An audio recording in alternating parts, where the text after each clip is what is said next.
Truth, logic, action, power. It's the GreggHoush Show here on New Revolutionary Radio. From the Leonard School in Malden, Massachusetts, Gregg and company are here to bring a sense of ethics to your news. Whether it's politics, activism, or current events, we always seek to inform and never to deceive. Let's start the show. All right, welcome to episode 24 here at the GreggHoush Show. I'm GreggHoush. That's me. And this is the wonderful Kayla Avery. That's me. My co-host. And I'm also joined by our other co-host, Mac. The macaroni, the mac and cheese. He's the Kraft Blue Box. He's the Mac Daddy. He's the back end matcher. And after that wonderful outburst, which I'm sure you are all used to by now. I know I am. We have our special guest, Ethel Hooper. And we are going to be talking about all kinds of fun stuff tonight as soon as I get my notes in order, because, you know, I need them. But first, we are going to start How would you do a little teaser? You got Ethel who's doing, you're creating the... Was it nonprofit? I'm gonna fudge this up. I'm sorry, babes, but it's what? What's it called? Do not resist alone. Don't resist alone. Yes. Ethel, me, Anna, Mac, Sarah, so you're gonna want to Colin. listen to that because that's gonna be good talk for like how to get a little nonprofit there, and we'll talk about that in a little while. First, we want to get some stuff out of the way while Kayla's still here. She's running away because she likes the sports ball, and Okay, so here's the thing, guys, and I mean, I like it more than her. I just don't like this team, so. I have there's a pattern, there's a routine I have. I get dressed up. My dog gets dressed up with me. We don't miss a game, and if we do, I beat my father up. He's totally cool with it. So you gotta don't mess up the juju. You can't mess up the juju. It's rule number one in the game of sports, and especially when you have money on the sports games. So, most of the news these days is negative, right? I mean, it's all negative. Like now, it's on fire. Everything is on fire. Everything's either on fire or the exact underwater. opposite, or underwater. One of the two. And I want to start out with this week's good news. What's that you say? Shiva Ayadurai. Good old VA Shiva. So this is the person who claims that he invented email, which he's also of course, claiming to run against Elizabeth Warren in the 2018 election cycle. All of us here believe that he did not invent email. What actually happened was other people invented email, and then later on, many, many years later, this person showed up and made this graphical email client that people could use in an office while he was 14 years old. Called it email. Now, no one had actually used that term before, so he trademarked it. And he likes to say that because he trademarked email, that he invented email. Now, the fact that we had to, from, subject, message body, and all that stuff already in something that was actually standardized by international standards bodies a decade before doesn't seem to matter to this person. So anyone on the internet who says he didn't invent email, he calls out. Or if they claim, like, they give the real facts of how email was created. Like Ray Tomlinson actually inventing, send message. And didn't the Smithsonian, too? He went after, I think... The Smithsonian repaired some facts. But, so anyone who says he didn't online is opening themselves up to suits. So these lawsuits are funded by Peter Thiel, just like, all the other lawsuits that went up against Gawker. He also had one against Gawker. And he actually won the one against Gawker, not because he really won, but because part of the deal to save what was left of their properties and to have them bought out by their suitor there was they had to end all pending litigation. So they just settled with everyone who had open cases left, including him, for, I believe, $750,000, which he's now using to run for Senate. But before all of that, he decided in January of 2017 to sue TechDirt and Mike Masnick, the founder of TechDirt. And he was suing them because they put out, a series of articles, but the one that specifically is in the case is how the guy who didn't invent email got memorialized in the press and the Smithsonian as the inventor of email. And in this article, he cites a bunch of facts. He says the absolute truth of here are all the facts, and here's all the other articles that state all these facts. And from those facts, I have drawn this conclusion. So, of course, the court, luckily this time being sane, said, yeah, you're totally allowed to state facts And VA Shiva has not questioned any of those facts in his complaint. And then you're also not doing anything even related to defamation, since you are drawing an opinion that you state as an opinion on facts that you then related to your users via links so they could then also draw their own conclusions. That right there defeats the defamation. And then he goes on to say, no, you can't amend your complaint via Shiva and everything is done. But he does not do it with prejudice. So Shiva is going to appeal this. You can always appeal. I mean, but with what the judge said, I mean, it's very clear that, you know, the next judge just has to read that and say, oh, okay, cool. not to mention, like, even if, like, say Tech Dirt, like, even if they said a lie, quote unquote, right? But they had an argument that kind of, like, backed up their stance, like. And especially if you link to the facts that led you to this opinion. So it's like, there's actually, like, I mean, because I recently was like looking up another case for work, and I was looking at defamation and libel suits, and like when it comes to like media or like the news sources, like you have a really broad range. So even if Tech Dirt did come up with like an actual wrong conclusion of the inventor of email, that still doesn't make them liable because they believed they just printed what they had and they absolutely reasonably came to a conclusion and they cited their sources. So it's like, this guy's just a shithead with Peter Thiel's money. In order to help prove his case, he bought inventorofemail.com. And it's now like when you go to his Twitter, that's his URL and everything, inventorofemail.com. He thinks like prove anything that I've invented. I register inventor of whatever.com. I have inventor of the grahambell.com, you know, because I created it now. Oh, so now you're Thomas Edison. I got it. And okay, so VA Shiva is actually our modern day Thomas Edison. Yeah, surprisingly. That's what we're saying like here? Without the credibility or reputation or having done literally anything that anyone cares about. We don't know if he's killed an elephant yet, do we? We don't know on that one yet. We don't know. I'm not saying he did. I will never claim he did. We can't say yes or no on that one, so it's like we can either confirm or die. So Shiva is just not, I mean, in my opinion, a good person. He is running against Warren now. And of course, that's not going to do anything. I mean, running against Warren in Massachusetts is about the dumbest waste of money I've ever heard. Also, it's like, what do you bring to the table? You know what I mean? Like, he brings the ability to say, I'm a real Indian and she's a fake Indian. And I only say that because he's actually said that. Yes, he has. Oh, yes, I've read that before. Because it wouldn't make any sense to bring that up if someone hadn't actually that he's said actually Indian, as you can maybe tell by his last name. And of course, you know, that is in reference to the fact that on some paperwork, Elizabeth Warren did check off at some point that she... Well, she checked... allegedly, she checked off Native American. There's also like some... You know, discrepancies. And she's only like something Native American. She's also from like what, Oklahoma? Yeah, and we don't actually know what the actual family history is. All we know is that when people looked into the records, they couldn't confirm that she actually had Native ancestry. But all the experts were like, we couldn't confirm it, but that's actually fairly normal, especially for people living in places like Oklahoma, where there was a lot of Native intermarriage, and often since the natives were discriminated against, they wouldn't want to... And then Harvard used that and was like, well, we need to fill quotas, so we're just going to put her on a list now. Yes. So Shiva here is running against Warren, and he said that, but the best part here is that he lost. That makes me so happy. I've been waiting for this day. Yeah. And I can't wait for him to lose a second time when the appeal fails. It's the best thing. I mean, it's just... So I am blocked by Shiva. Like, on every single platform, Shiva has blocked me now for spreading all these truths about his wonderful, I think we should see if is the domain I am Shiva inventor of I'm Shiva. I'm pretty positive everything Shiva related is probably taken. Because that'd be so funny. Inventorofshiva.com. So you know, and the worst part about VA Shiva, in my opinion, here is that when you call him out for what he says, what he claims to have done, whether you believe it or not, the second you say that you don't believe he invented email, he goes straight to the race card and says, you're only saying that because you don't believe that a 14-year-old Indian could have done this. Okay, no, first of all, a 14-year-old Indian can do a lot of things. We've all watched The Spelling Bee. I mean, they have all the words in their head. All of them. What? What? So that's where he takes it. He tries to make you look bad by playing the race card, and then all the people that actually believe him follow it up by screaming and yelling that you're a racist because you're calling them out on his bullshit.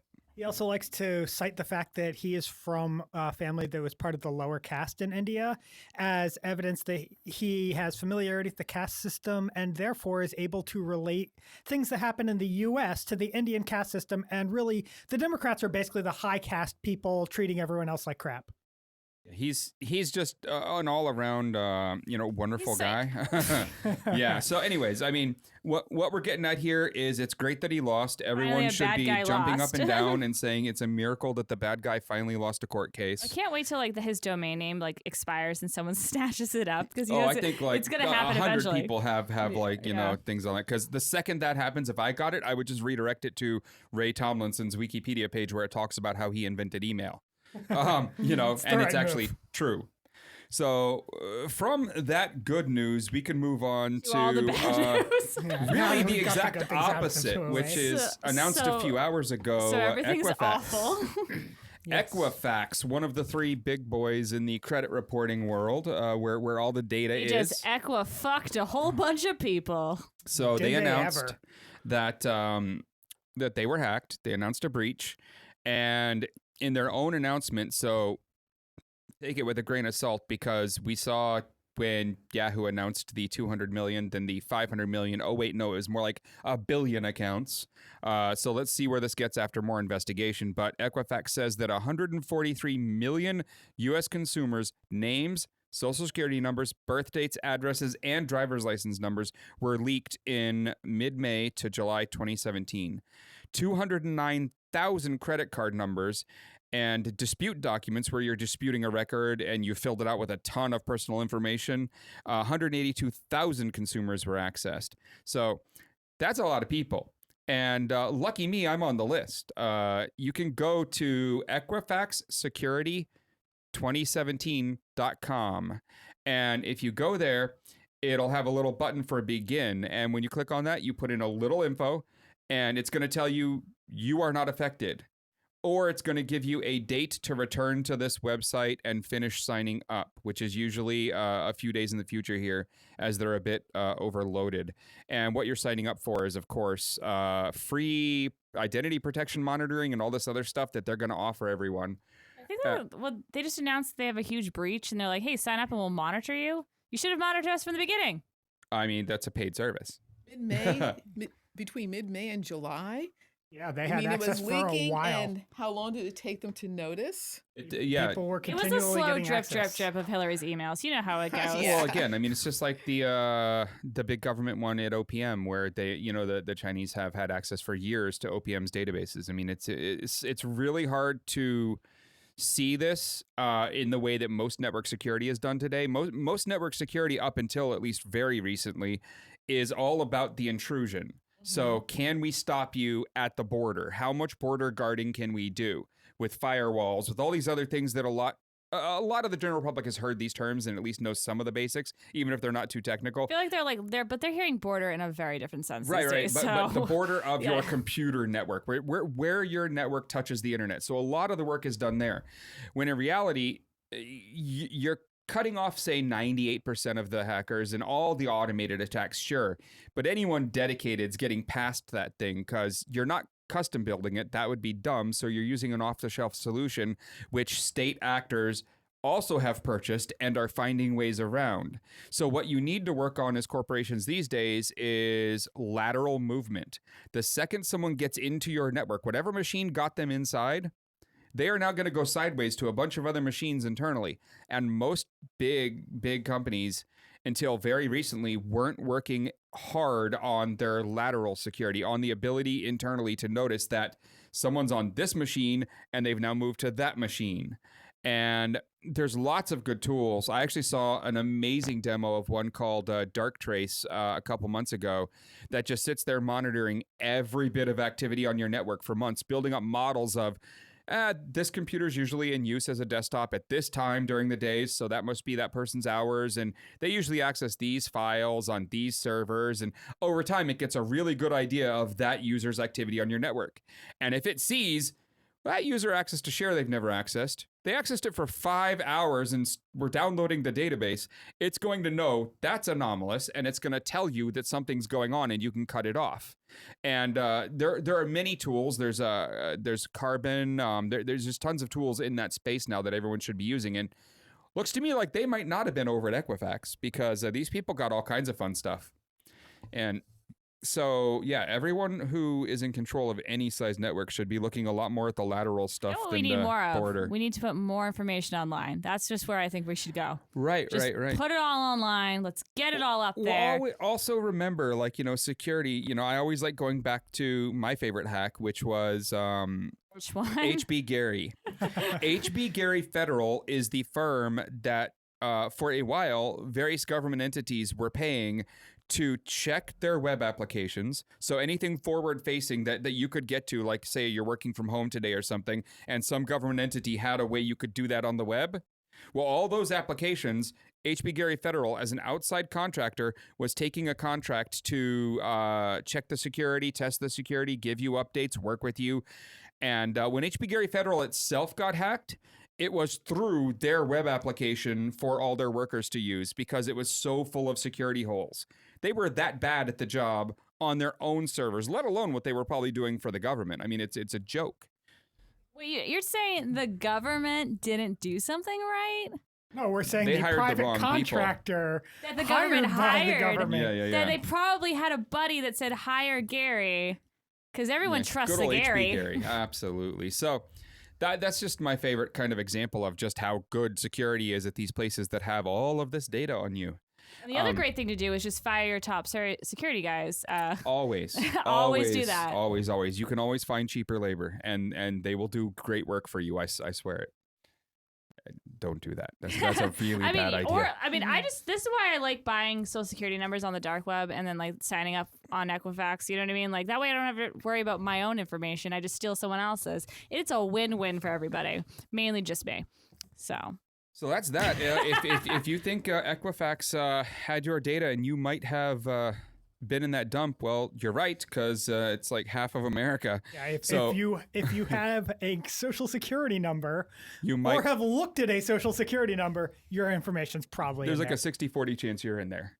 Yeah, so And that's just based on the numbers they're releasing, which are probably going to be revised a little upwards low. to everyone Yeah, in the and US. these are the good numbers. Like that's yeah. This is the first number. So again, the website is EquifaxSecurity2017.com. We will link to it in the show notes and the call to action for this episode. Go to it as soon as you can. Find out if you were in the breach or not. if you're you were, Equifaxed. get identity protection in place as fast as you can. For me, I know when I signed up for it today, it said that my protection wouldn't be able to be signed up for and turned on until the 11th. So I got 4 days to see what happens. Good times. Although, I mean, I've had months now at this point with how long they've had access to the data. So go check that out. Have fun with that. I think we're going to move on now before we lose Kayla for the night. And we are going to talk about Daca, the Dreamers. Deferred action for childhood arrivals. 800,000, their average age is 26 right now. They came in at 6 years old. That was the average. There's about 800,000 of them with DACA status, and 100% of them are non-criminals. They have no criminal record.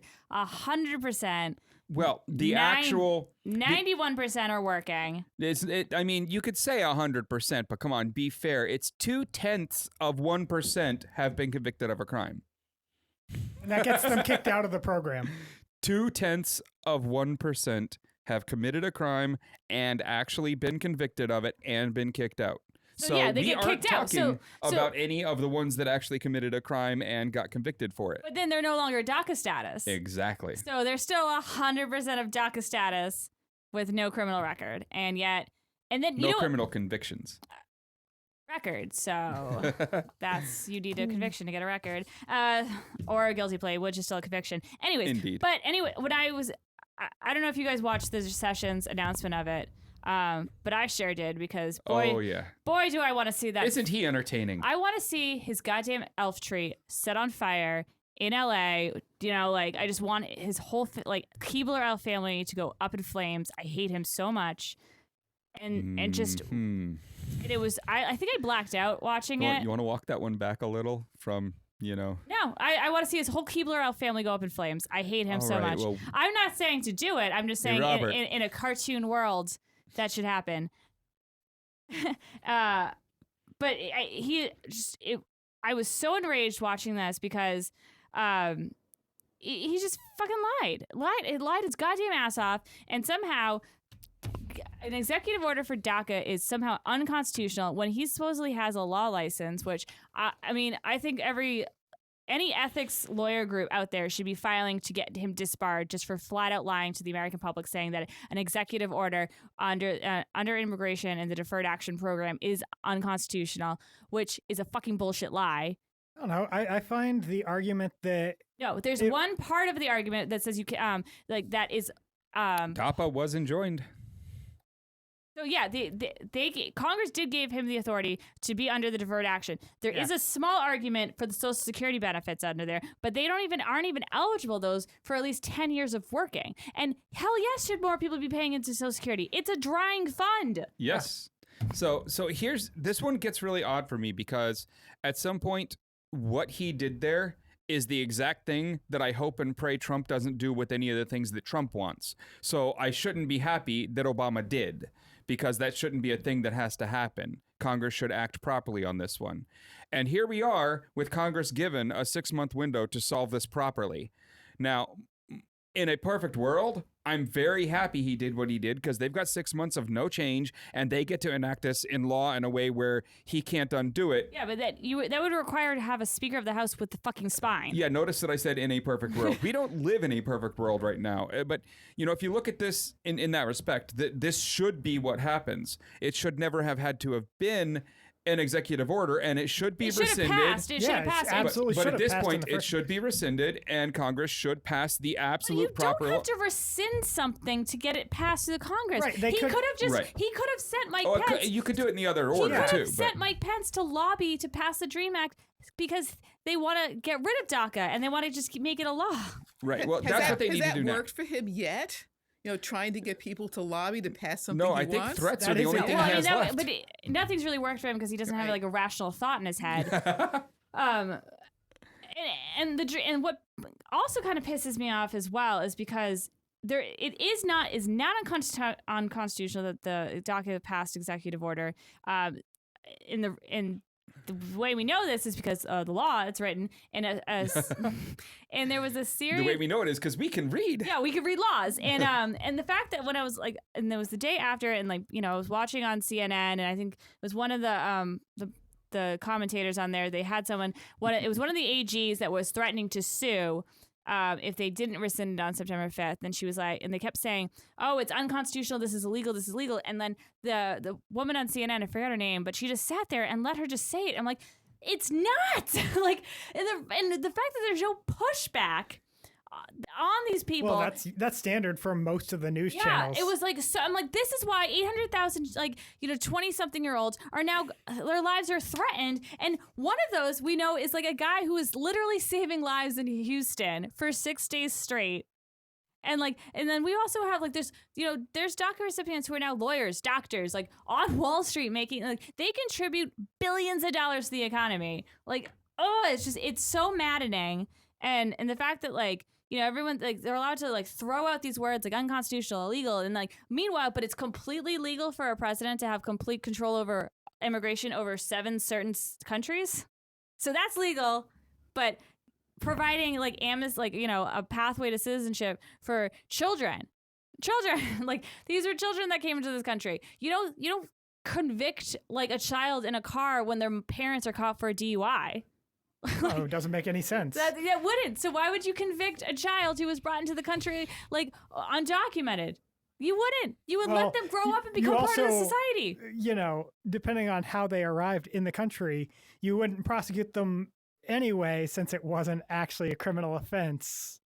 Yeah, and also that was the other thing too. When they say the number one way undocumented persons stay is they'll come on a visa and they overstay their visa. Oh, guess what? That's not even a criminal act. That's a civil violation. Yeah, that is like getting a low speed speeding ticket. Yeah. So it's so it's asinine at this point that like all of the arguments against are absolutely asinine or built up lies in order to but get votes from the base. They've been allowed to be getting away with this for so long. They've been saying this since 2012 when he passed it because he had to because Congress failed, including some Democrats. I don't know the top off my head who voted against it, but Democrats have been repeatedly voting no for 15 years on the DREAM Act. Correct. And then when I've been calling my senators because like there's a Durbin bill, which is basically just a conservative bill that protects the Daca recipients. Just, like there's really nothing else to it, which is fine. If that's the minimum we can do, it's the minimum we could do. So I was calling, the senators, Massachusetts, and my congressmen, and I was like, demand, like especially my congressman, I was like, demand Speaker Ryan put the Lindsey Graham and I think it's Durbin bill on the floor, like. Grams of fucking Republican whack job, like this 9 bipartisan co-sponsors. Yeah, and it's simple. You can just have a singular vote. It can be passed on its own, and of course I get the response back. Well, I think it was Moulton and Ed Markey's office. Like they support the DREAM Act. I don't fucking care about the DREAM Act right now. Just get these kids, protect these kids right now. If that's the minimum we could do, let's fight about the DREAM Act again because you've been failing for 15 years. So don't tell me you support it now. So. In the House, we have the HOPE Act, and in the Senate, we have the DREAM Act. Well, technically, we have like 140-something immigration-related bills in Congress right now. Right. But those These are two just of happen the to major be ones. the two major ones that would actually cover the Dreamers. Both cover the Dreamers for 8 years. The HOPE Act, we know for a fact that if enacted, it not only allows them to stay for 8 years, but it allows them a path at that point to permanent status. They are allowed to file to go down the path for permanent status. The DREAM Act in its current form in Senate needs a lot more work before we really have that, solid. So right now, where we are is the HOPE Act in the House was introduced on July 28th this year, and it was referred to subcommittee yesterday on the 6th, the subcommittee on immigration and border security, which I would think probably is going to try and tack on some immigration stuff that we don't want, that the Democrats won't want to vote for, and will make this thing stall again. Probably also add some sort of visa reform for non-immigrant worker visas because they really like adding that into immigration reform stuff. Anywhere and they can they've try already and fit threatened saying that like if they do vote on anything, they're gonna they want to have some type of border security attached to it. And it's like we've got enough. Yeah. So Majority Whip Corbyn says no vote on a standalone DREAM Act. Thinks it would look bad if they don't tack on some kind of immigration enforcement. There were some quotes from him. They were pretty bad. Yeah. So, but now we have this interesting thing where Trump has said that not only is he rescinding this and that you guys have 6 months to act, but that if you don't, I might just put this back. So now it's constitutional?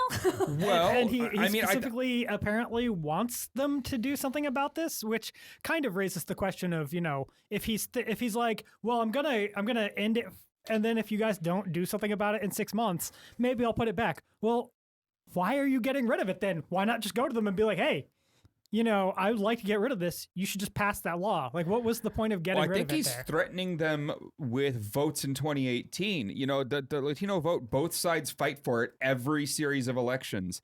And whichever one is looked upon by 2018 as the one who failed, like, let's say, the Democrats are the ones who really couldn't pull this together when enough Republicans would have gotten it, or that the Republicans won't let it go to the floor without all these tacked on things. Whichever one doesn't do it right is going to get hurt really badly in 2018.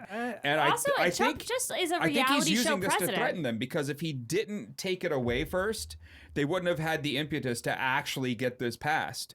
And I think, it's one of the first times that I am going to give Trump a little credit for doing something political. I don't even think I don't even think he's thought of it that way. I think he's a reality show president. He likes flair. He likes to put people in suspense. Of course. I mean, all of his answers to like, are you going to do this and this? We'll see.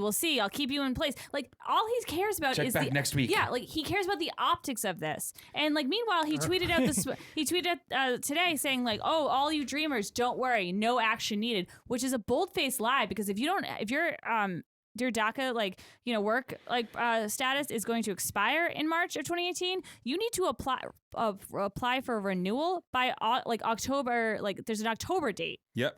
So it's again, you're lying. Like you're knowingly deceiving the public, which is, again, I thought maybe a crime of some sort, or I don't know, against ethics of.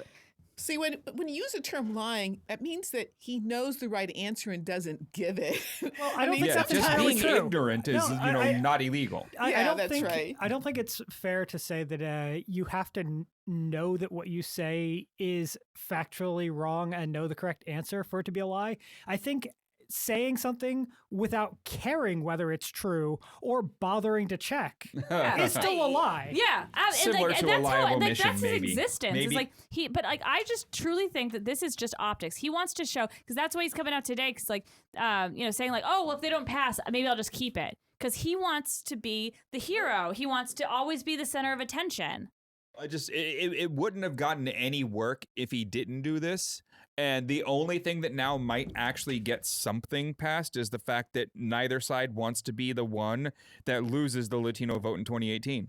I don't think. I don't think the Latino vote, because these people aren't voters. They can't vote. So no. That's not what it's the about. community will be mad at them for doing this to all these people in the community. Just because they can't vote is irrelevant to the fact that if you upset all of them, all their family members, all their friends, all their. I'm just at the same cynical. time, though, I don't think that it's going to have that much of an impact. I mean, Donald Trump, being the Republican nominee in 2016, alienated almost every segment of Hispanics and Latinos, except for Cuban Americans. Yeah, he's still alienating the entire country of Mexico. And I think some Cuban Americans might take offense at what you just said. Oh, sure. No, that's fair. I'm not saying all of them, but that's definitely the one demographic of Hispanic and Latino people that he doesn't seem to have outright alienated. He's pandered to specifically.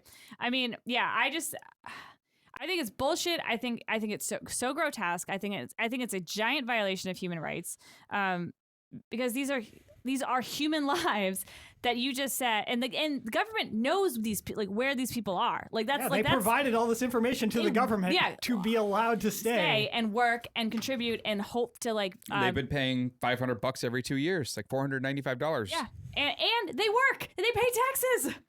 So many of them are seeking higher education so that they can do more tax paying. Yes. It's really weird and torturous waiting around not knowing how deep to plant your roots, how much you can build up. I think it's a grotesque there are a violation bunch of of human people rights. in not only Houston, but now in South Florida who are dreamers and who are already have lost everything and need to rebuild, or are probably about to lose everything due to these hurricanes. And I've seen some interviews with them where they're just asking, do I actually put the time in to repair my house, or not to mention that, but or am I out of here? God forbid, the Hurricane Irma hits Florida, and now we've got all this more devastation. God forbid, now you've got people that are undocumented. They don't ask for help.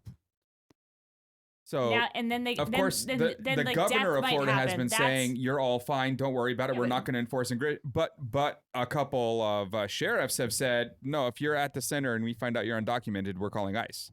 So it depends on who you talk to any hour, whether you're safe or not. It's so grotesque, and it makes me so irate, and it makes me so it is disgusting. It is a disgusting way to treat humans, and well, what you need to do at this point, this should be an impeachable offense. What you need Everything to do he at should this have done is talk to your senators, your representatives about the HOPE Act and the DREAM Act currently, and see if you can convince anyone of anything, but call them all every day. That's where we are on that. I think we are losing Kayla now.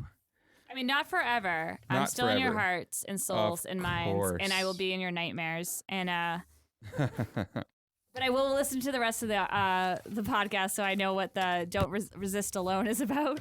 Absolutely. I didn't get notes or a heads up about another guest this time. Right? Well, I try to keep her on her toes, Yeah, it's just surprise, people. So, joining us any moment now is Anna, my wife. She'll be coming in, and we are going to start talking about a new nonprofit that I am involved with here in Massachusetts that hopefully we'll end up going nationwide at some point. But for now, we're going to work locally and get a little foundation underneath of us first. And so here is Anna taking Kayla's seat. So I'm supposed to make fun of you and swear a lot when I'm taking over for. No, you don't have to. I think we got enough color in early on that one. All right. I wasn't listening in because I'm really, really bad at my job. So Anna and Ethel are here because they're working on the nonprofit. Well, I mean, you And and so Mac is- are. I mean, Mac is here both- because both he's the of us would be co-host. here anyway. So. Yeah, I'm just saying, you know. all four of us in the room are currently working with this nonprofit. So we've started a nonprofit named Don't Resist Alone. And by started, I mean we've actually filed all the proper paperwork and we're waiting for our status. But we get to call ourselves one, it seems, until that comes through or doesn't. Very interesting how that works. And what really spurred us to start this, for me at least, when we did the initial kind of asking around about it, was an event that happened here in Massachusetts a few months ago. And we had the Action Groups, which is a network started by Bo Willimon of House of Cards fame there. And this group was coming into town and I was helping them organize. And what we did is we threw a big meet and greet at a place in Cambridge, right outside of Harvard. And the goal was get as many progressive organizations to show up as we could and have them introduce themselves, say what their, really what their fight is. What are they doing? Why do they exist? And a lot of them showed up. I mean, there were probably 150 or so people there that represented probably 60, 70 groups. And what really struck me was, honestly, I mean, through everything else, was the third Our Revolution group. That was the one where I finally just gave up. Not on them, but on the idea that anyone had any idea what they were doing in terms of organizing here. So we had Our Revolution go up and talk and say, here's how you get a hold of us. Here's our Facebook page. And then about 10 minutes later, after another person in between, Our Revolution went up, which was completely different people. These two groups were actually both Boston groups. And then Our Revolution went up about half an hour later from Cambridge. And none of the three groups knew the other group of people were local and existed and were working on this and were trying to start the Our Revolution group. And that was one of, I believe, 4 that were that bad.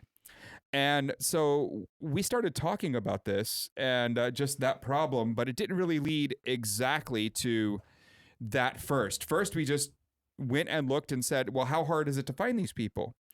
And turns out it's actually hard to find all these people. Well, that's not entirely true. You can find these people, but I'm gonna be mean here, and I'm sorry. A lot of them, you find their website and your eyes start bleeding. There's some really old, really awful stuff. Some of these out websites there. were made in the late 90s or look like they were. A lot of them haven't had updates in 2, 3, 4 years. A lot of folks don't have Facebook pages and other things that would make it easier to find them. Like, Or They are Facebook. volunteers. They're doing the best that they can. absolutely, And it's true. and We're really not this attacking is- them. We're saying that this is a problem itself. And it was Right. indicative of not them necessarily being bad at what they're doing, more that there was obviously a missing piece to this Right, puzzle. That's right. And in having that big conversation, we decided that we would try and become that piece. We would fill that gap. I think that's how I saw our first real meeting when we started talking about this specific nonprofit. We had met a few times before, but the goal in the end for me was we'd find these people.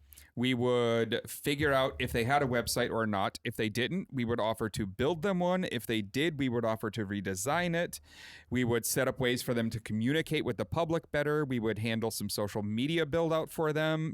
We would make sure that all the progressive groups in the Boston area and then the greater Massachusetts area were discoverable and contactable. And for me, that really felt like a good way to start getting more youth involved. And so that was my initial part of the conversation. And the other piece was so that they can support each other. Because if one group had a project or had something that they were interested in, they could now, with the support, they can now get bodies on the ground from other groups. And so it's about them being able to support each other, improve that level of communication. It's a bit like the classic union organizing tactic of solidarity, where, an attack on one union or one member of the group is an attack on everyone. So all hands on deck if needed. Yeah, I think one of the things that was really interesting about the way this went is, I've known Mac for a long time. Obviously, Gregg and I might know each other a little bit. Ethel actually met through this. She's been super cool. But the way this came together for us was, I've been really blunt with all of the listeners and everybody here about the fact that the election happened and I went crazy. I don't think I'm alone in this, so I'm not super ashamed of that fact. But what people did was they got together in these small little groups and they sat there and they looked at each other and they were like, what the fuck are we going to do? And, our tiny little group that did that, we reached out to the Action Group Network, like, what are you guys doing? Can we help? And when we had that meeting in February, we saw all these other people who had been doing some of that work, who were trying to start things. But instead of connecting with somebody who was already doing the work, they were trying to build their own thing from scratch again. And that's a problem that the left has had in a lot of cases, and definitely a problem that, we have specifically in Massachusetts. Everybody goes, oh, there's a problem. I'll solve it by myself, me and my friends. We can do this. And it's really, there's so much redundant effort going on that we, started talking about the need for a directory, so that when you're sitting there in this panic moment, like, oh my God, I can't trust any single politician to do anything. Everybody everywhere is not doing their jobs. Instead of getting your 5 friends in a basement and trying to build from scratch, how about you look up who's already doing the work? Make use of the resources of people that have already solved the problems, rather Exactly. than trying to reinvent the wheel from scratch. And the other part that was really meaningful to me is that we live in Massachusetts, which is a really liberal state. We take being progressive, that our state is progressive, for granted. And if we look at something like prison reforms, there's some less progressive states that have done a lot more work because the people there work harder at it. At being organized. And at knowing the other groups. That's right. And so being organized can really help make some inroads in some of these really these issues that Massachusetts has been moving on, but could move faster. Absolutely. And, that was something where, us in our group, we looked at our skill sets, what we can do for people. And like, we're good enough at putting together a website that is going to do everything that you need. And we're good enough at getting people connected and how to host this directory and just getting people connected. I had a really weird experience last year, and I'm going to go off on a tangent, and I apologize. I met this girl at Pride who was a student staying here, but she was originally from Hong Kong. And I brought up like, oh, did you do anything during the umbrella thing? She's like, no. I'm here on a student visa. I have to, I didn't do anything. I just kept a list of every single Facebook group that was organizing all the things locally, because nobody was doing that and nobody could find out where people were going, so that people. And I'm just sitting here across from this girl who thinks that she did nothing when she helped thousands of people. And, a lot of times in activist circles, the sexy work gets all the attention. Who's giving the speech, who introduced the bill, all that's. But the grunt work is so important. The person who shows up with Sunny D at the protest, the people who make sure you can find the website and more than an hour in advance that something's happening. All of that is absolutely, to me, the most important parts of all of this, because warm bodies doing work is what's necessary. From going door to door, from making phone calls, from talking to your senators, being at protests, going to the state house, anything that can help. It's more about numbers in a lot of those cases, and then getting people with specific skill sets to the right groups. You and your friends might be great together, but maybe your skill set doesn't necessarily play off of theirs, and there's a group that needs you. So we're building out this directory that's going to include as much of that information as we can. And the big goal for the nonprofit, especially when we start filing for some grants and doing some fundraising, is to be able to support all the groups out there that don't have their own websites by getting websites built for them when we run across them. And once we really finish here in Massachusetts, we want to then move on to some other states and find other ones that need this sort of help. Hopefully we can find locals in those areas willing to work, the major metropolitan areas. And that's for me going to be really important when we get this nationwide, having that one directory where you can go and say, here is my cause, and it's going to list out these people are local to you. And that it's going to be great. And so that's the thing we're working on.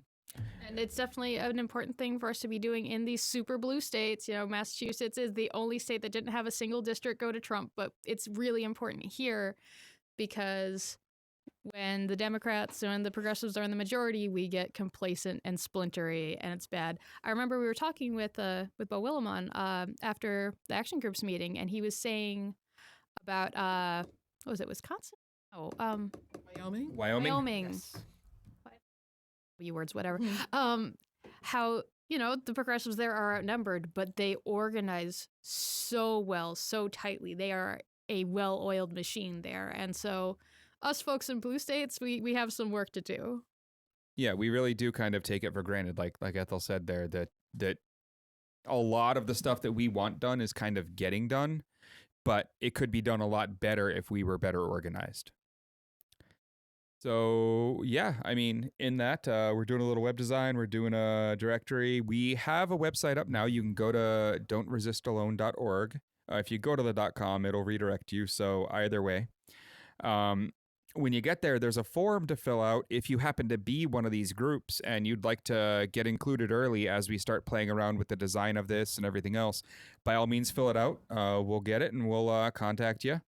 The more entries we get early, the more we're gonna, push getting the pretty version of the directory out. So if you run a group, if you know the folks who run a group that is in Massachusetts that identifies as progressive, we want you. The form is a little bit long. We do want to make sure that we have really good contact info for you, and that means having redundancies. So, take it seriously, take the time, get it done so people can find you.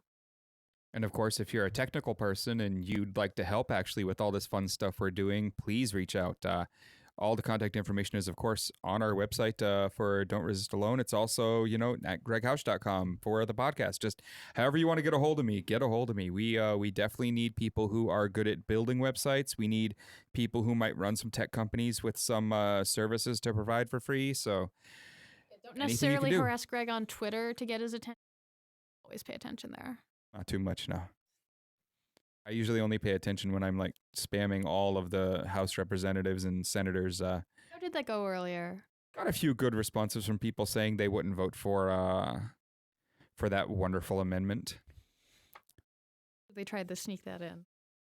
So she is, of course, referring to an amendment currently to Bill H.R. 3354.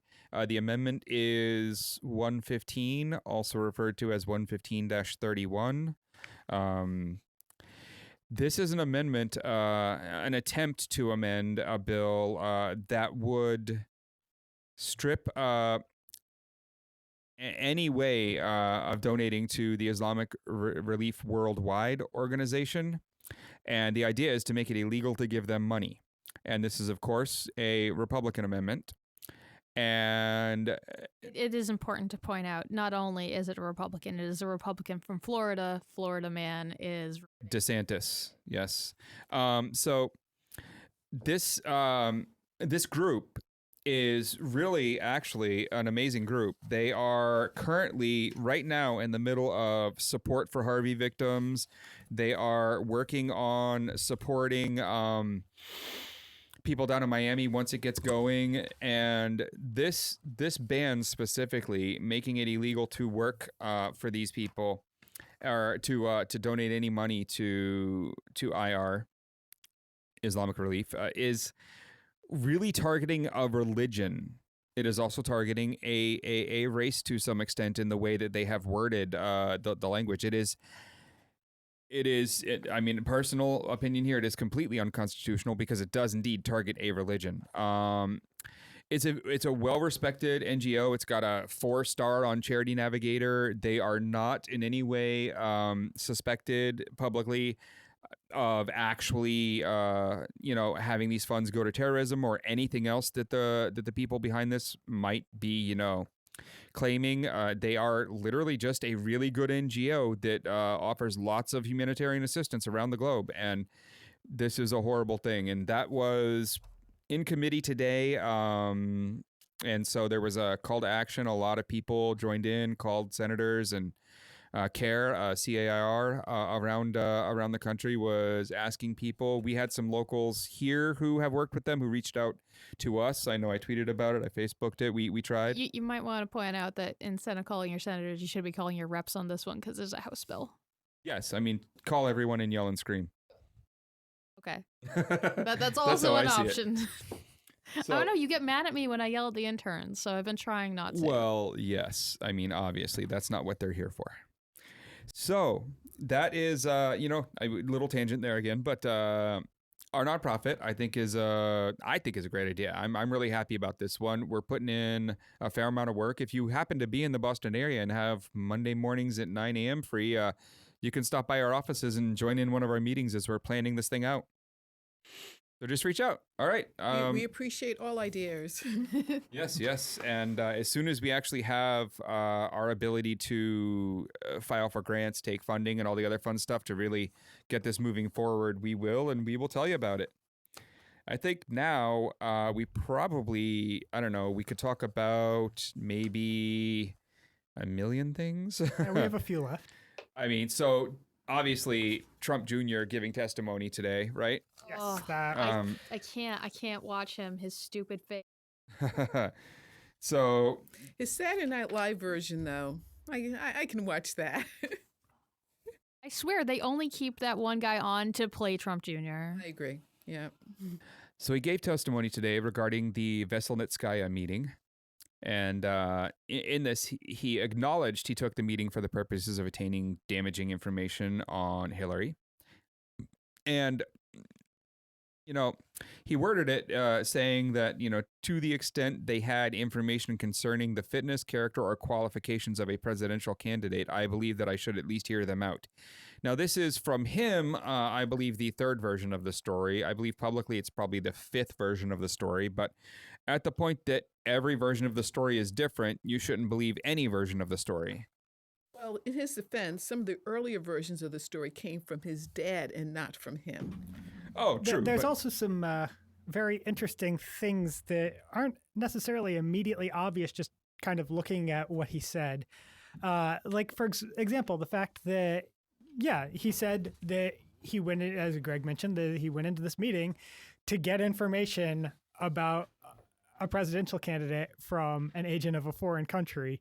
That demonstrates the intent to commit the criminal act. It demonstrates that he took actions to engage in the criminal conspiracy. It's pretty clear from his testimony that even if he didn't get any information that was actually usable, which is what he claims, it shouldn't matter because what he's already admitted to breaks the law. However much he and or his dad are paying his lawyer, it is too much. I don't care if they're literally paying their lawyer like in punches to the face. It is too much. How could you let your client go and say any of this?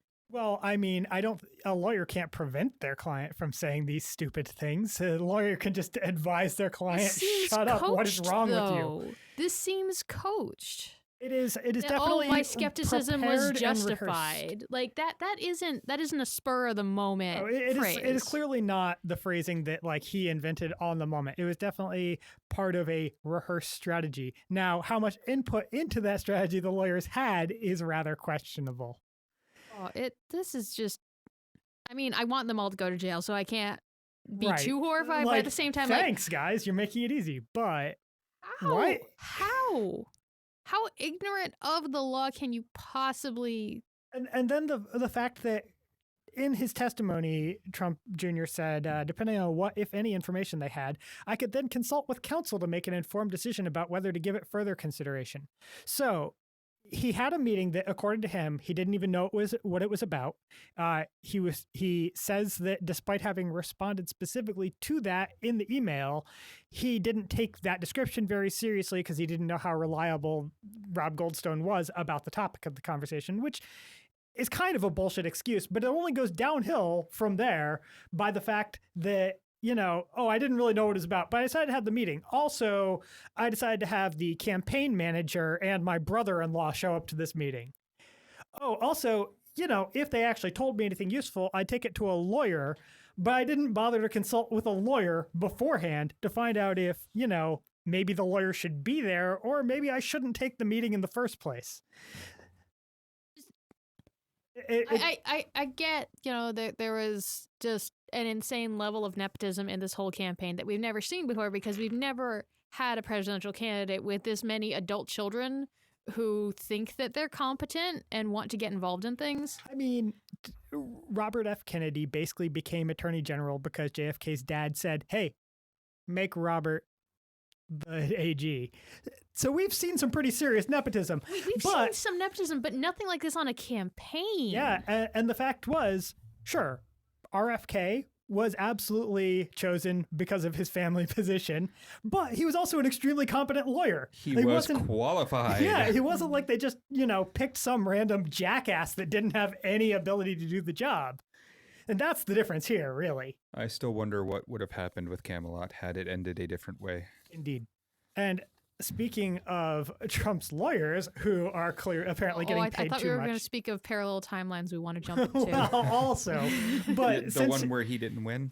Since you mentioned, that clearly they're being paid too much no matter what, we had that very interesting thing with the email exchange between Trump's lawyer, Ty Cobb, and random blogger and Washington Noodle Shop owner Jeff Jetton, in which Jetton emailed Cobb late at night randomly to ask him about some things. These were people that didn't know each other at all. It was just a blogger trying to get information. And they had kind of a strange exchange. But in it, Cobb said a number of things that were kind of interesting, like that he tried to defend his reasoning for joining the administration, saying that he walked away from $4 million annually to do this, had to sell his entire retirement account for major capital losses and lost a shitload, and that he's doing it, in his words, quote, to protect the third pillar of democracy, end quote. And eventually... From who? The people? Apparently. I don't know what the hell what kind of reasoning that was supposed to be, but having read the entire exchange, it doesn't make more sense in context. Also, he said that his justification for working in the White House was that he, quote, can say assertively, the more adults in the room will be better. Me and Kelly, among others, over and out, end quote. So he apparently views that as he views everyone and else's John children. Kelly are the adults in the room. To be fair, I don't Trump think he's is a giant child. I don't think he's wrong on that With point. small hands. I don't think he's wrong on that point. Proportionately small hands with stubby fingers. Maybe about whether any of the people in the room are actually adults. Kelly has been acting like an adult, and he's also acting like an adult who's, going to get sick of this and end up getting ousted, whether or not he's willing to slog through. I think our one hope is that he slugs through it. No, I hope that he can stick around for another month or two. It seems like all the changes that he has made so far have been changes for the better, and as much as I hate the person currently occupying the Oval Office, the institution of the White House is a really important one, and under Priebus, I cannot imagine a time when the White House functioned less well, and I'm including the time the White House was on fire. Yes. Actually, literally on fire. And I would like to add that I'm definitely not a fan of Kelly and have never been, but in this context, I'm happy he's there, I guess, in comparison to anyone else who could be there. I guess this is okay for now. I'm honestly kind of torn. On the one hand, it's hard, right? On the one hand, well, first you want of all, an adult in the room who actually has some clue about government, even slightly. Even if it's more military slanted, it's still some idea. Sure, and I mean, I want to minimize the amount of harm that gets done by this administration. Right. On the other hand, what actually minimizes the harm? Is it trying to keep them in check and, try to keep this dumpster fire burning as long as possible? Or is it acknowledging this is a colossal dumpster fire and not trying to do anything except contain the fire itself? Like if Kelly was actually serving the people, he would gather enough information for this to be, impeachable and possibly criminal, and then just give that over to the Mueller investigation. I don't know. I have to. I definitely started off in November at, burn the entire world to the ground. I'm done with everything, like some folks did, and I am still pro New England exit. Like I still want us to secede, take New York with us. It'll be great. But anyway, that's not realistic. It's like the only positive thing she ever says about New York. Look, it's not true that everybody from Boston loves the Red Sox. You're just required to hate the Yankees. I can even like the Mets. I'm allowed. I just can't like the Yankees. Funny because my grandparents actually were a mixed marriage and that one of them was a Yankees fan. Sorry, where was I going with this? You got me off track. How about this? Let's revisit good old HR 3354 in the omnibus package for FY 2018. Did we get an update? Yeah, we just got an update from a local representative here. News. And she's been on the show before, Nicole Masalam. It was withdrawn. Amendment 115 has been withdrawn. It has been defeated in committee and will not be part of the final bill. That's wonderful. Good. There you go. Thanks to everyone who actually helped with that one today. Thank you. Okay, I do remember where I was going with this now. Anyway, I was at one point very much in the burn the whole thing to the ground. And I have softened my stance because, frankly, impeaching Trump means we have competent, evil people in the White House as opposed to the current incompetent, evil people in the White House. And maybe we just want to try to just distract him as much as possible and keep him from doing anything useful for the next 4 years. And then getting somebody who, not only is an adult, but is an adult who doesn't believe in gay conversion therapy.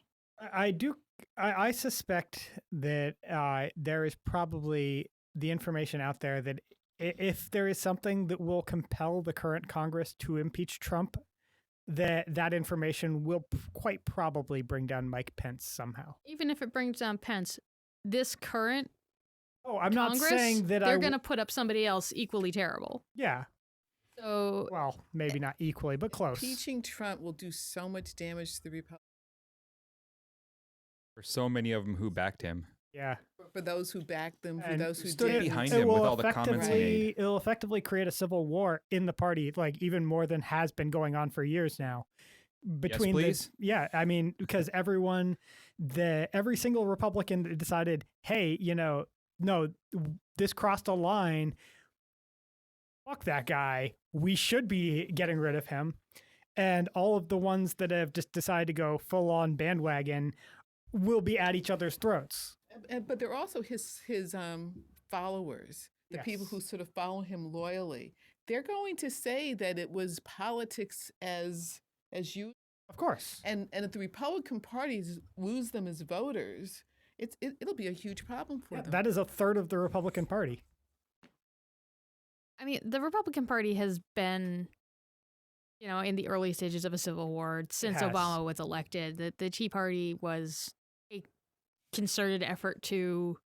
And a first shot across the bow there. I actually would push that back even a little bit further. I would say that it really started in the later part of the Bush era, before Obama was elected, when the Republican Party was trying to figure out which direction to go to try and salvage something from the Bush clusterfuck. The New York Times described them perfectly, a bunch of different tribes. It's true. And the thing is, you can say the same thing about the Democrats. Anytime you've got a two-party system, both parties are going to have a lot of factions. And I think, this election cycle, 2016's election cycle really showed those two strong factions that you've got on the left. You've got the Bernie-crats, who some of them didn't even identify as Democrats, won't register as Democrats unless they have to primary, that are still, very far on the left and should probably be under that umbrella if they want to be represented.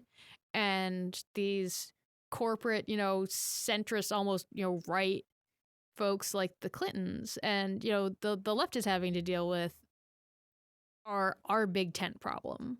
But what's meaningful is that the Democratic tent, they were able to run the country. They were able to pass laws. They were able to together and make some policy decisions, not as many as we would like.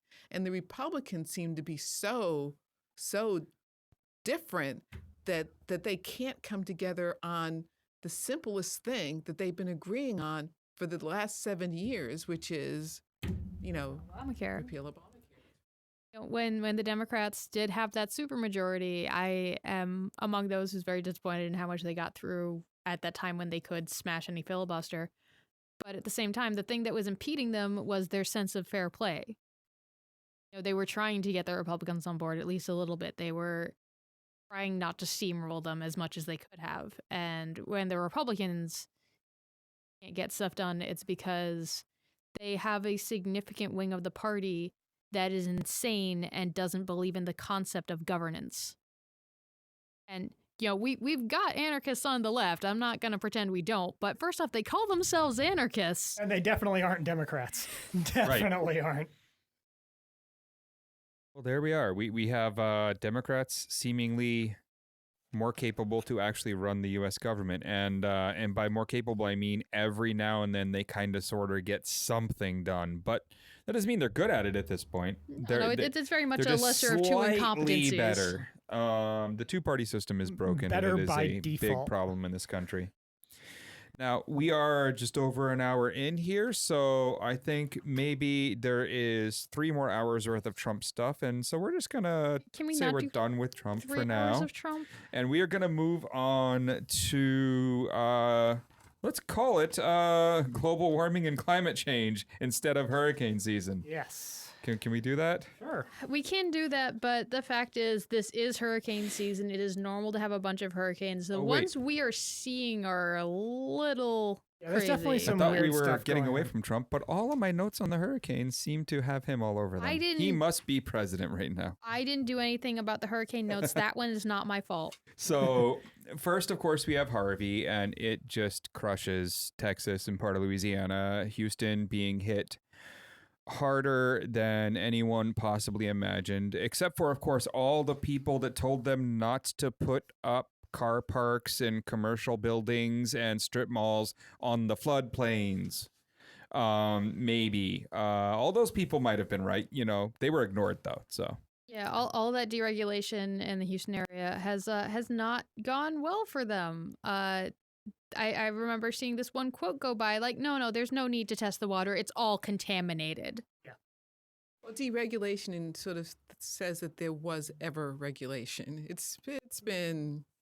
I honestly don't know if Texas, had a little bit more and then has been aggressively pulling it back over the last couple decades. I honestly don't know this, and I didn't read the notes because I'm a very bad co-host. The zoning thing is a longstanding thing in Houston. They, instead of relying on actual zoning regulations, they rely on lot regulations. So, for example, you can't build buildings within a certain distance of other buildings. They have a lot of the rules that you would normally see as part of zoning regulations, but they don't have any actual zoning regulations. So you can build a mixed-use office building in the middle of a residential neighborhood. You can build your high-rise absolutely wherever you goddamn please, as long as it meets the rest of the requirements. But they also don't have specific areas then zoned off for you can't build here. Exactly. And they don't have things like, oh, hey, this is on a 100-year floodplain or right next to one. Maybe we should, manage that a little more intensively. They have none of that. And so now all of their floodplains are covered in concrete. And suddenly the water has nowhere to go. I wonder whose fault that is. And of course, Harvey would have been a disaster for Houston even if it hadn't done that. absolutely. 50 Absolutely. inches of rain anywhere is a major Absolute disaster. It just would not have flooded many of the areas that it did if they hadn't done this, horrible, horrible thing. Now, And this also leads to the need for lots of aid for the area. And the Senate has passed a $15.3 billion aid package for victims of Hurricane Harvey. And that, of course, we all know will not be anywhere close to enough, but at least they got something through. And the good thing about that is that money is going to FEMA. It's not specifically earmarked to Harvey. So if some of that money needs to be used straight away for some of the next hurricane. Some of Irma. Also, another nice thing is that Senate bill that passed that was 15 for $7.9 billion. No, that was the House one was 7.9 billion. The Senate was 15.3. And so the Senate actually upped what the House passed, basically doubling it. So Yes. that was actually kind of nice. And during all of this, in order to keep it all kind of moving, the rest of the government needed to act on the debt ceiling. Since we were about to run out of that. And we needed a window to work with, and it could have been 18 months, it could have been 12, it could have been 6. And, Mnuchin and McConnell and Ryan all wanted as much as they could get and thought for some reason they were in a position of strength. Something about the president being a Republican, which and them he's controlling both the House and Senate and thinking the president might work with them because of that. And instead, there's a meeting at the White House where, sure, Mnuchin was there, but Trump just kept cutting him off. And McConnell was there and Ryan was there, and they were all arguing for 18 months. And then when that wasn't working out, 12 months, and then 6 months, and no one was going for it. And good old Chuck and Nancy, Chuck Schumer and Nancy Pelosi, affectionately referred to as Chuck and Nancy by the President of the United States, come up with a 3-month plan. And Trump says their plan is great and goes right for it, right in front of everyone, right in front of McConnell and Ryan and his sad little turtle face. For our listeners who don't know what a debt ceiling is and why this is a big deal, I think we should get into that just a little bit here, because this is actually kind of a big deal and it's super boring. And it's also kind of hilarious because the debt ceiling is complete bullshit, pure and simple. The debt ceiling is Congress passed a law saying that the U.S. federal government can't go into debt more than a certain amount at any given time. And they have to periodically go, oh, well, we're about to exceed that, at which point the government automatically shuts down because we don't have any ability to borrow more money. So they have to pass a resolution to increase the debt limit. Well, the thing is, the debt limit, there's no reason for it to exist. The budgeting process, Congress lays out appropriations for the year. They budget all that money. They already know all of that debt is being accounted for and is in fact required to be spent under the law because they already passed a budget saying they're spending that much money. It's a completely artificial restriction that is imposed solely so that people can try and use it for political leverage. Now, well, I would like to add that it would be really nice if we weren't that far in debt and if we stopped, having to raise the ceiling. To some extent, it's Set true that out that there. we should manage how the rate at which we go into debt. On the other Like how much China owns of us at this point? Well, I mean, most of the debt is actually internal to the U.S. Correct. But really, the key considerations for debt aren't really about just how much money you owe. Just like it doesn't really matter even in your personal finances how much money you owe. If you owe $1 billion, but you have 100 billion of assets, who cares about the money you owe? It is a non-issue. In a very similar fashion, the rate at which you're going into debt and the amount that you're spending and what you're spending it on matters far more than and how much assets you have to back that up. Matters a lot more. I'd be a little more happy if the spend was more on infrastructure. Right. No, put us another 100 billion into debt if that gets us new bridges everywhere that stop collapsing. And all of we have data on what kind of effects on the economy it has to do various types of spending. And there's what's called a fiscal multiplier effect that has to do with for each dollar that you spend on whatever, then what's the total amount of dollar boost to GDP that produces. And in fact, things like infrastructure spending and social spending are actually, for the most part, pretty good on that. Not as good as when the economy is really bad and they become much more important, but we don't like to spend then apparently for reasons. Regardless, very beneficial to the economy. It doesn't make any sense to be spending money on things that have terrible returns like military weapons and, invading countries for dumb reasons and trying to build border walls that aren't going to do shit and trying to avoid spending on the things that actually help. And even just, saying, oh, military spending is bad. Like, no, the way we spend money on the military in this country is absolutely insane. And I'm not just talking about like the big ticket ones that you see. Oh, of course. The F-22 $1 trillion waste, or the that's the F-35. No, the F-35. Yeah. The F-22 is a beautiful, beautiful machine and that we don't need, but it's gorgeous. And like, I love it as a piece of art. But we don't need that. We don't need the 35 either. It was a great. The 35 is a pile of trash. It's awful. The F-22 is a great plane for the war that we expected to have to fight 25 years ago. Hey, indeed. It is a beautiful plane to put on a pedestal somewhere. And maybe someday there'll be someone that might actually want that kind of war again. Yeah. I guess the only way that ties into our talk about Harvey is that a lot of those developers happen to be down in Texas. That is true.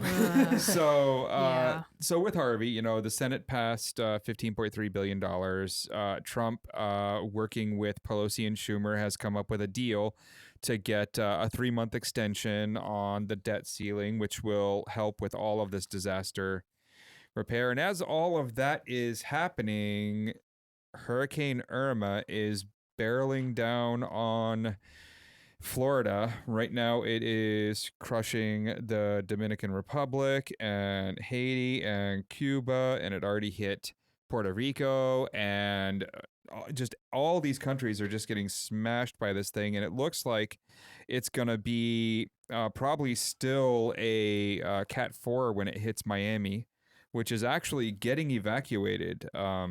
And that's amazing to watch how they're doing that. They're doing it in zones. They're trying to time it out right, but there's a lot of people down there running out of fuel to get out. Like, they literally can't drive away because there's no more gas to be found. And so the governor's working on getting more of that delivered, more water delivered, and just it's been amazing to see the response. But we didn't need these two to come right after each other. And, we've got Jose, and we've got even, people say, what's the other one? Katia isn't going to hit us. It's going to hit Mexico. But you know what? During Katrina, Mexico sent troops, supplies, and everyone else to help with Katrina. We needed more people on the ground, and they showed up. And they showed up for Harvey too. And exactly. And they've showed up for Harvey too. And they were probably going to show up for Irma, and they might still. But I bet a lot of the resources head home when the next one actually hits Mexico. And so, it might not be the worst thing in the world to America that Mexico gets hit by a hurricane, but beyond the human toll, which you should care about, you should also care about the fact that we are losing a little support, and there look to be more hurricanes to come. Yeah, it's also interesting to note that, for example, Katia formed actually in the Gulf, which is not really the rare. Usual place for the hurricanes to form. It's not really following any of the usual evolutions of hurricanes, and we're getting that right after we got a storm that came in at Cat 3 and then suddenly came in at, I think, Cat 2 actually, and suddenly became Cat 4 right before landfall, and now a Cat 5 that is pretty much the strongest hurricane it's breaking in all Atlantic. the records. It's broken a bunch of records. It broke and Allen's it's tying a bunch record. of other It ones. broke Allen's record, and it's probably going to hit Florida, specifically even the Keys, with stronger force than Andrew did. Yeah, and it is actually a very strong hurricane, even for a Cat 5 at the moment. So I'm pretty certain that any of our listeners who are in Florida have already heard everything already, but just on the off chance that you are literally under a rock and this is the only way you get any news anywhere, and you happen to be drive listening north. to it like before it airs, do drive north. Further north, because folks in South Carolina are gonna be probably looking at a second landfall with this. Won't be as bad, but they are still expecting that to be a Cat 3, so that is not entirely a pushover. Yeah, and it's going to hit Georgia, it's going to hit South Carolina, it's going to hit North Carolina. By then it might, be down to a tropical, but it's still hitting everything. So the things that I find interesting are, one, the announcement from JetBlue that they were going to cap rates out of South Florida at $99, and that for all the routes that they had small planes on, they were sending the bigger planes so they had more seats. And then you see the opposite side of that, where gas stations have, prices up at $7 a gallon, and you think, wow, thanks JetBlue. Yeah. I mean, you don't usually expect the airlines to look like the good guys in any situation. I'm just so used to hearing about United breaking guitars that I'm just, I can't believe this. But Every murdering time- someone's dog. Every time I end up in an airport, it's just United breaks guitars in my head the entire time. It's a good song. You should all look it up. and then you have Coca-Cola, who happen to be, when you look at South America and all the other horrible things they've done for their ingredients, an unbelievable just blight on this planet, and a horrible group of people from the top down. I'm sure maybe some of their truck drivers are pretty good people, but it's a bad organization. However, they have a big warehouse down there full of, their products. One of them had a lot of pallets of water. They're a Dasani brand. And they called the fire department there and said, if you can get to the building and get inside, break in all you want, take the water. And the fire department says, we don't have any kind of craft that can get there based on the types of flooding that's going on around it. Someone was in town from out of town with a hovercraft trying to rescue people, rescue animals. And the fire department stopped them and said, please go get the water. And those guys were not only cool enough to do it, but also cool enough to go up online and post, how much fun they had breaking into the Coca-Cola plant to take the water. You just like that story because somebody broke into a building. I do. Not only that, but with permission of the owners, and Yeah, after having crazy. the fire department tell them to do it. I don't think that's a bonus for him.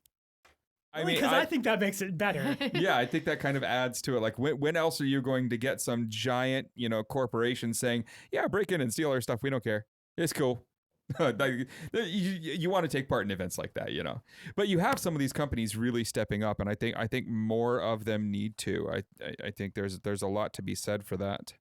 Now, I mean, one of the worst things about this is going to be displaced people. Where are they going to go? If you look at some of the islands that it's already been through, Barbuda, government officials have said that 90+% of the buildings are destroyed. At least 5% of the remaining 10 are damaged enough that they are not going to be repairable. And the rest are maybe salvageable. But at this point, the entire island is unlivable. Yeah, it has to be evacuated, and there's probably not much reason to go back for a while. I saw one report suggesting that they also thought that 95% of the vehicles were destroyed. Most of them ended up actually out in the ocean. That sounds plausible. Yeah, there are pictures of lines of them floating away on out there right now. So there's a lot of that. A lot of buildings on St. Martin were destroyed. Antigua was damaged. Puerto Rico is without power on 2/3 of the island, and in some parts of the island, which make up a large percentage of it. In fact, they've said upwards of 30% of the island could be without power for 6 months. That's a lot of people that need somewhere else to be for a while, and we now have a government run by Republicans who don't seem to like immigrants. So it'll be interesting to see what happens there, whether we allow, Red Cross ships to go pick up a bunch of them and bring them here for a while. What do we do with these people? It'll be really interesting to me to see whether we house them or someone like Mexico steps up and takes them. If we make an ass of ourselves, and that I am positive that Trudeau is going to take the opportunity to make Canada look like the good guys. And that makes sense. Yeah. Well, he's going to say he shouldn't have to. We should not be turning people away who've literally had their islands destroyed by a hurricane. Well, some of those islands are really American islands, so yeah. I mean, The Virgin obviously Puerto Islands. Rico is the US part of Virgin the Islands, U.S. yeah. The U.S. Virgin Islands are damaged, but I don't think they're in the same kind of situation that some of the other islands are Yeah, there. the British Virgin Islands, I think, got hit harder. So, action plans. The state of Florida has asked for 17,000 volunteers. As of last time I saw the numbers, which was think about 5 hours ago, they were up over 5,000 volunteers to go into South Florida just to help with cleanup, with finding people, with anything necessary, organizing on the ground. They have a few websites which are linked to basically by every news organization in the world at this point, so they shouldn't be too hard to find. I don't have the URL on my notes, but it will be up on our website. And again, they need a lot of volunteers to come down there and help, even if it's just driving around looking for people once some of the water recedes. They are preparing for the long haul with what's happening there. If you can't make it, if you're not anywhere near there, or you don't think, your training, your whatever is going to make you any use, then the next best thing you can do is donate to the organizations on the ground that need the help. One of the big problems we have here in America is that some of these organizations that get the largest spotlight and the most money sent to them aren't the ones that should. I think the Red Cross needs to exist. I don't think another organization of their specific makeup really has the ability to run a giant hospital ship or have this many helicopters out there doing all the work that they do, right? That's all fine and dandy. I just don't think that during crises like this, they should be the ones ending up with $1 billion in their general fund that they use all over the world.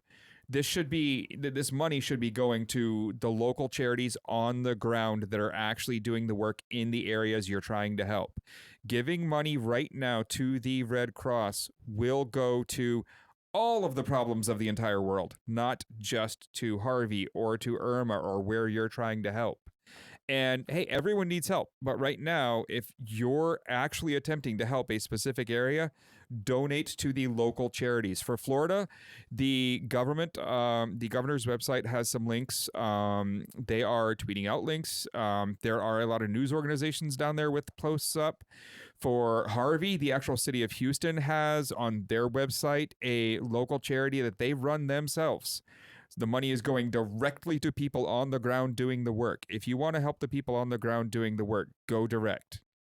If you're the type of person that really can help there but still has a little more to spare, then there are a lot of pets, a lot of animals, a lot of people's family, friends there that are going to need help. And we're talking about the ASPCA, the Humane Society. These people all need money too. And so just kind of think a little sideways about the people you're going to spread the money around to, because it really needs to be local. As always, I will defend the Red Cross now and then, because a lot of folks on the left will get upset at the numbers that they put in, but at the same time, remember that your money is what counts, and getting your money as close to the disaster as possible if you're trying to help with it, that's what matters. They never want you to send stuff. They never clothes. They do not want your teddy bears. Send cash. That's the Salvation Army. We do not need to be giving. I have to respond to this though. Before you give money to any of the charities you're looking up, go to Charity Navigator and find out not only their actual just score, but look specifically at their financial score. And it's out of 4. And out of 4, they have a 2.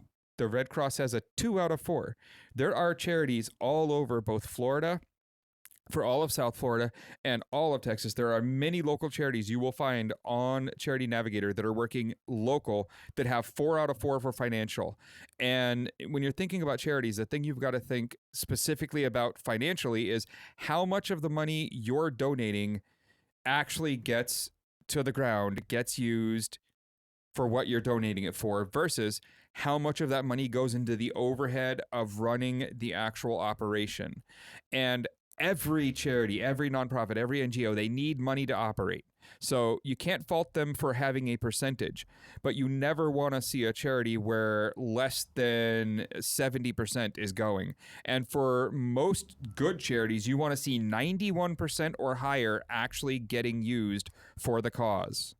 And again, I will just have you look at the Red Cross's wonderful 2 out of 4 score. Before you put money there. Now, if you want to put money there, hey, they do great work all over the world, but there are better local charities if you want work done right now to solve these problems. Before we get off of Irma, can I just jump in on Limbaugh real quick? Oh, yeah. Rush Limbaugh and his wonderful conspiracy theories. National leg of greasy, sallow mutton, Rush Limbaugh. Oh. So I have never in my life seen Al Roker angry. I've never seen it. I grew up watching him do the weather reports on my way into school. Watching him shrink. He has been a staple of my life. And he was furious yesterday. He was on TV, the maddest I have ever seen him in my life. And Rush Limbaugh is why. Because Limbaugh says that Irma is being exaggerated by the liberal media to create fear about global warming and drive up prices for bottled water. It's real words that came out of an actual human's mouth in this crisis. And Actual human may be a strong phrase okay. for describing Oh, wait. Let me reference the A notes. person Limbaugh with a III. large audience. Wait. Let me reference the notes here. Filthy swine wearing the flesh of 10 men. Yeah, that sounds about right. Anyway, Alex Jones has been jumping in with the Cat 6 nonsense, but, he's actually less crazy than Limbaugh on this one. And I don't know how we got into the weirdest timeline, but I'd like to get out of it. Yeah. Don't listen to anybody who is telling you that hurricanes are a conspiracy. It's not okay. People have already died. I'm not sure that's going to be a problem with this audience. I think that message is for a different audience. Yeah, we probably don't need Yes. to tell people that they don't need to listen to a certain big fat lying idiot. Yeah, I think so. Oh, Indeed. it drives me crazy though. And Gregg, I love your people, but some of them do prance around in the conspiracy theory circles. So Probably They not do, they Rush do. Limbaugh's. Indeed. So we have, I'm sure next week we will have a lot more Trump. We will definitely have more hurricane stuff, and we have all kinds of fun going on right now. This is a really interesting time. I would like to remind everyone that, in my opinion, VA Shiva did not invent email. Tying it right back to the beginning of the please show. stop trying to get yourself sued. This is not going to be fun for us. Well, I think there's enough evidence out there that I can base that assumption on there. My opinion is a pretty strong one here. Fair enough. This And I'm is allowed to have it. this is my whenever I show up on the show reminder that all of our listeners should go out and do the boring political work. My entire Sunday is going to be chewed up with going and knocking on doors and then talking to another Our Revolution group. So yeah, please don't have me be the only person doing this stuff. It really sucks and I need company. All right, everyone. So thanks for joining us. That has been episode 24. After this, you'll hear all the wonderful asks for our Patreon, our social media, and all the other fun stuff. We will see you next week for episode 25. Good night. Thank you for listening. Follow us on Facebook and Twitter at GreggHoush Show and on Instagram at GreggHoush. If you like what you've heard and want to be a part of it, check out patreon.com/GreggHoush Show. In exchange for funding our programming, you gain access to exclusive content such as uncut editions of our podcast. We have new episodes every Thursday night. We hope you listen in. The GreggHoush Show was created by Gregg Housh, executive produced by co-host Eric Gowrays, and co-hosted by Kayla Avery. Other contributors include producer and writer Anna Jeffrey, co-host producer David McGuffin, and writer-engineer Robert Tortora. Theme music for this show was produced and recorded by Geneva de Colbert. Our interns include co-host Casey McLaughlin, writer-engineer Alec Greeny, writer Maddie LoCicero, and associate producer, writer, and announcer William Kennedy. You're listening to New Revolutionary Radio, your call to action.